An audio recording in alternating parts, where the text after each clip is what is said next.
जय हिंद दोस्तों, welcome to my आपका सुटेबल क्लासेस में। आज हम पढ़ने वाले हैं क्लास 10th का फिजिक्स लेक्चर नंबर 11। चैप्टर का नाम है प्रकाश का परावर्तन तथा अपवर्तन। उसमें से हम लोगों ने लेक्चर नंबर 10th तक पढ़ लिया है। आज हम पढ़ने वाले हैं लेक्चर नंबर 11 और आज का हमारा टॉपिक है दर्पण। दर्पण क्या होता है और दर्पण कितने प्रकार के होते हैं, उसको आज हम पढ़ेंगे। तो देखिए, दर्पण दर्पण को इंग्लिश में कहते हैं मिरर। मिरर क्या होता है? यदि किसी चिकने पारदर्शी माध्यम तल के एक पृष्ठ पर कलई कलई मतलब क्या होता है? कलई मतलब पॉलिश। कलई मतलब पॉलिश होता है, या लाल ऑक्साइड, इसको इंग्लिश में कहते हैं रेड ऑक्साइड। रेड ऑक्साइड मतलब Pb3O4 का लेप करके दूसरे पृष्ठ को परावर्तक पृष्ठ बना दिया जाए तो प्राप्त निकाय दर्पण कहलाता है। देखिए, कोई अगर जो आपके पास देखिए कोई आपको चिकनी पारदर्शी माध्यम हो, आपके पास कोई चिकनी पारदर्शी माध्यम है, अगर आप उसके एक पृष्ठ को क्या कर दीजिए, पॉलिश कर दीजिए या फिर रेड ऑक्साइड का लेप लगा दीजिए, तो क्या होगा? लगाने के बाद एक पृष्ठ को परावर्तक पृष्ठ बना दीजिए, तो जो हमें प्राप्त होगा उसे हम दर्पण कहते हैं। ठीक। दर्पण होता है दो प्रकार का। दर्पण दो प्रकार के होते हैं। पहला होता है समतल दर्पण, जिसे हम क्या कहते हैं, प्लेन मिरर। और दूसरा हमारा होता है गोलीय दर्पण, जिसे कहते हैं स्फेरिकल मिरर। अब देखिए, पहला समतल दर्पण, प्लेन मिरर। समतल दर्पण क्या होता है?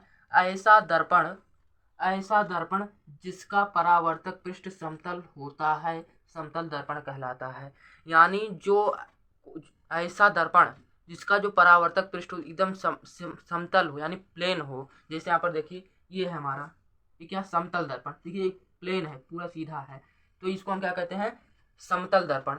देखिए, आप जिसमें अपना चेहरा देखते हैं वो भी एक है समतल दर्पण, वो सीधा रहता है जो, उसे हम क्या कहते हैं, समतल दर्पण। तो इस प्रकार होता है समतल दर्पण का डेफिनेशन। और समतल दर्पण के कुछ गुण होते हैं, तो देखते हैं समतल दर्पण के गुण। पहला है, इसमें आभासी व सीधा प्रतिबिंब बनता है। देखिए, ये जो समतल दर्पण होता है, इसमें जो प्रतिबिंब हमारा बनता है, जैसे आप अपना चेहरा देखते हैं, उसमें जो प्रतिबिंब बनता है आभासी होता है। और क्या होता है, सीधा बनता है। जैसे हम सीधा देखते हैं तो सीधा ही बनता है। और दूसरा हमारा है, h ऊंचाई के व्यक्ति का प्रतिबिंब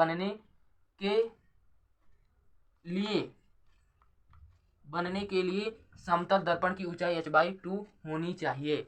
देखिए, अगर समतल दर्पण में अपना पूरा प्रतिबिंब हम देखना चाहते हैं, तो हमारा पूरा प्रतिबिंब तभी दिखाई देगा जब हमारी जितनी हाइट, मान लीजिए हमारी हाइट 6 फीट है मान लीजिए, तो प्रतिबिंब की न्यूनतम ऊंचाई 3 फीट होनी चाहिए। इस तरह तब हमारा पूरा प्रतिबिंब उस दर्पण में बन जाएगा। किसमें? समतल दर्पण में। ठीक।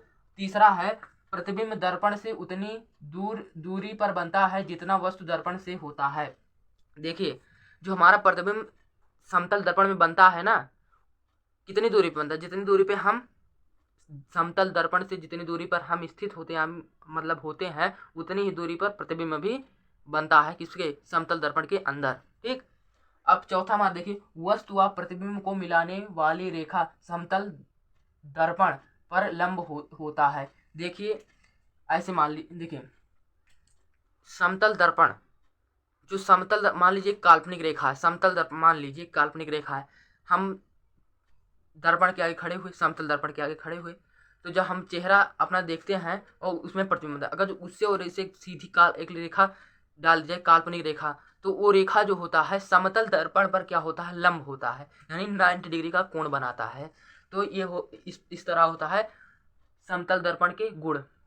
आई होप आपको समझ में आया होगा। अगर आप हमारे चैनल पर नए हैं तो हमारे चैनल को सब्सक्राइब कर लें और बेल आइकन को दबाएं ना भूलें, ताकि हमारा हर एक लेटेस्ट वीडियो आप तक सबसे पहले पहुंचे। और चैनल को ज़्यादा से ज़्यादा शेयर करें। Thank you.